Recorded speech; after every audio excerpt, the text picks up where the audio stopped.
of Barack Obama's key promises when he swept into the White House was to close Guantanamo Bay by the end of his first year in office. But less than 6 months before his self-imposed deadline, the president's facing stiff opposition to the move. The major stumbling block: just where will all the prisoners go? To try to answer this, we're now joining live to Aliona Minkowski in our Washington studio. Aliona, over to you. Thank you. Well, that's right. Barack Obama first called Guantanamo a sad chapter in U.S. history, which is why he made the decision in January to close it, perhaps because of the more than 700 people that have been there since 2002, or the stories that keep coming out about the horrible ways in which these people were tortured. But when he made that announcement in January of 2009, he opened up that big can of worms as to where will the rest of the detainees go. There are more than 200 people left at this point. Now, already a few countries have said yes, but that's not enough, and Americans have not been keen about the idea of letting them onto U.S. soil. So the question continues, and it's a complex issue: where will they go and how will they be tried? Now, here to answer some of those questions for me is Eric Montalvo. He's a defense lawyer for Mohammed Jawad. Thank you for joining us today. Now, first of all, you've been to Guantanamo Bay. Can you tell me, how realistic do you really think it is to get this facility closed within the time frame that Obama initially announced?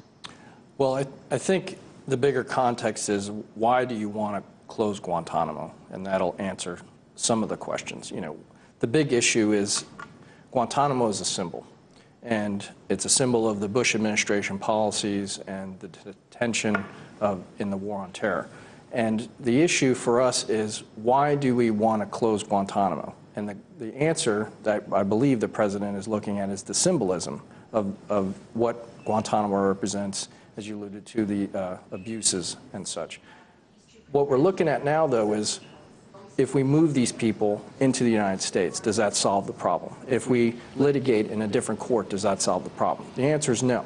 It's not the facility that is the issue at hand. It's the substantive due process. It is the deprivation of rights and the ability to bring their cases before some sort of court and vindicate, their release, or, they could be convicted.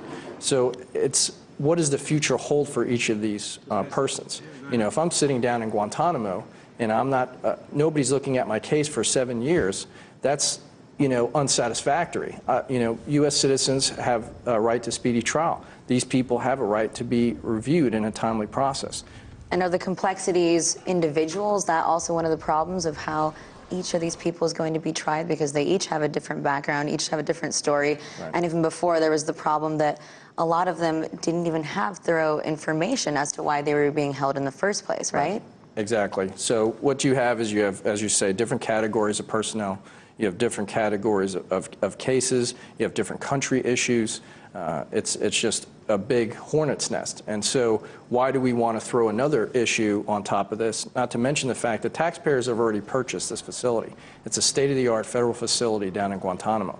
Why not spend the money on adjudicating these people, on getting them out of there and getting the countries, instead of getting a U-Haul van and moving them to some other part of the country? But why do you think it is that Americans are scared to have them here on U.S. soil?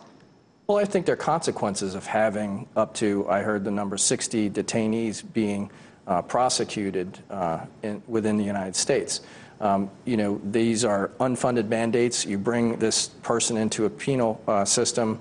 There's security issues. Some of the symbolism. I mean, we have people that are alleged to have participated in the 9/11 attacks. But aren't there already other people considered terrorists in maximum security prisons on U.S. soil that a lot of American citizens simply don't know about, and maybe that's why it doesn't bother them?